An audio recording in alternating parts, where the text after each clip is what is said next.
पंडोकर धाम पीठ पांडव पीठ है, ये सनातन पीठ है। जहां कहीं किसी का कोई नहीं होता वहां सनातन होता है।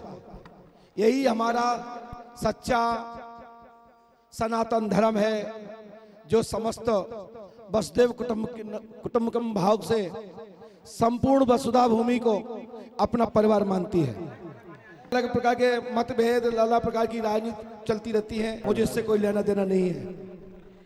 लेकिन हमारा मतलब है, हमारे बड़े बुजुर्ग लोग प्राचीन काल से भी हमारे यहाँ पुरानी परंपराओं में ये व्यवस्था हुआ करती थी कि ग्राम के प्रधान, ग्राम के नंबरदार, ग्राम के जमींदार, ठिकानेदार जो होते थे वो हमारे ग्राम के नीचे से लेके ऊपर तक के परिवारों की जानकारी रखते थे और समय समय पर उनकी सहयोग करते थे। तब हमारा समाज एक सूत्र में बंधा होता था और गांव नगर की प्रभुता, अखंडता और गांव की नाम होता था। मैं आपको बता दूं, पंडोकर धाम और हमारा मैथाना अलग नहीं है। हमारा सालन हो, सोहन हो, विष्णुपुरा हो, कुतौली हो, रामपुरा हो, तिलहरा हो, अर्दई हो, ततना हो, यानी भांडेर तहसील, दतिया जिला। और हम तो ये पंडोकर धाम पीठ तो पूरी विश्व की पीठ है, ये तो सबके लिए बराबर है। आज पंडोकर धाम में जितने भी आज 10 जोड़े 11 जोड़ों का हमारे पास सूची आई थी, जिसमें 10 जोड़े हमारे पास उपलब्ध हैं। जितेंद्र, सपना, रवि, शिवानी, अनिल, आकांक्षा, संजू, रोशनी, शिवा, काजल, अंकिता, अंकित, मौसमी, विजेंद्र, सोनम, ऋषि और दीक्षा, विक्रम, अंजलि और प्रशांत और छाया। ये हमारे 10 बेटे हैं और 10 बेटियां हैं। भविष्य में पंडोकर धाम में 51 से 51 कुंडी महायज्ञ भी होने जा रहा है, जो अश्वमेध यज्ञ हो रहा है, पृथ्वी पर पहली बार होने जा रहा है। कलियुग काल में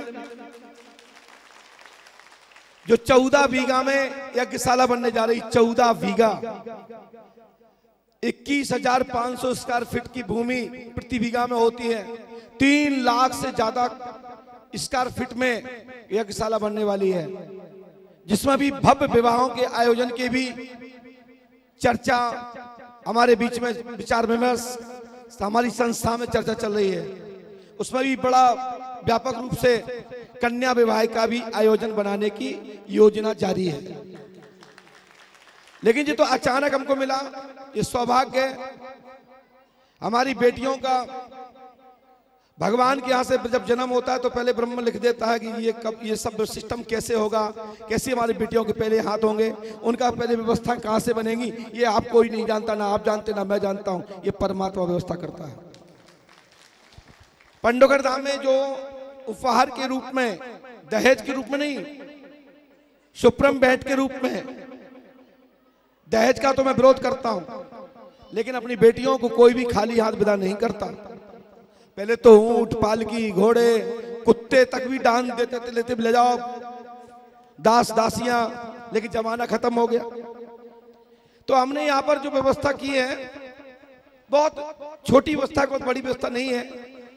पलंग की व्यवस्था है, गद्दे हैं, तकिए हैं, चादर है, 5 बर्तन है, किचन का सामान है, जो भी वहां जो सूची में हमें बताया गया था वही पूरा हमने उपलब्ध कराया।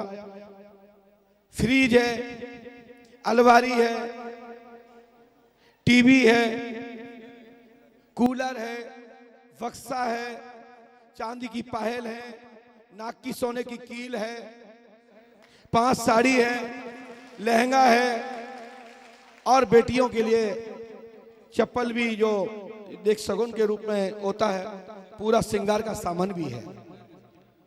और साथ ही साथ मेरे मन में आया कि बेटियों के लिए, मुझे पता लगा, वैसे मैं इस चीज को पसंद नहीं करता, हम सबके सहयोग से ही सब कुछ करते हैं,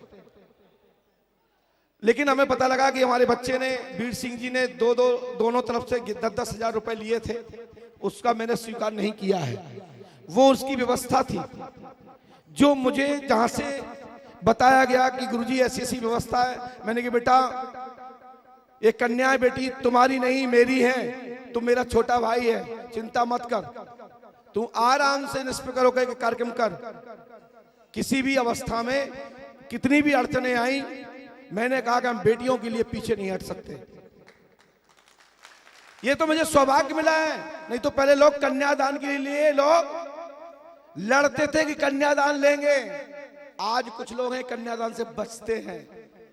ये सबसे बड़ा दान है, दुनिया का दान है तो कन्यादान है, टीका है। तो आज हमने यहाँ पर 11,000 रुपया का पंडोखर धाम ट्रस्ट की ओर से बेटी के नाम से और बेटा के नाम से एक एफडी बना के देंगे 10 वर्ष के लिए, दोनों की जॉइंट। और 10 साल बाद वो 22,000 की एफडी 22,000 में कन्वर्ट हो जाएगी। और फिर 10 साल बाद वो 22,000 कितने में हो जाएंगे? 44,000 में कन्वर्ट हो जाएंगे। और एक 44,000 किसी भी जगह हमारे बेटा बेटी बच्चों को एक थोड़े से अंशदान में सहयोग के रूप में हो जाएगा। क्योंकि ये सरकारी योजना तो है नहीं, लेकिन हमने दिमाग लगाया कि हम 10,000 रुपए 11,000 क्यों दी, हम उसकी एक एफडी देते हैं तो कहीं ना कहीं एक सहयोग के रूप में और पंडोखर धाम की एक निशानी रहेगी कि ये हमारे भाई ने हमारे लिए हमारे विदा में हमको दान दिया, हमको सहयोग किया। आज भाई ने जो दिया वो हमारी बहनें बेटियां संभाल के रखेंगे। भगवान करे हमारे बच्चों के खूब घर हरे भरे, खूब खुशहाली, लंबी उम्र, खूब परवाह हरा भरा रहे, ऐसा हमारा बच्चों के लिए बेटा बेटियों के लिए आशीर्वाद। आप आगे के कार्यक्रम के लिए चांदी के सिक्के हमारे वस्त्रों के साथ में बढ़िया लड़का लड़की के लिए बेटा बेटी के लिए दोनों के लिए बढ़िया मीठा पान, बढ़िया एक एक मिठाई का डब्बा, फल फूल साथ में। तो यहीं पर पक्यात, यहीं पर मीठा, यहीं पर पान और यहीं पर माला, और चल रहा है भंडारा और गाओ भगवान का नाम। वर बोलो जय जय सीताराम।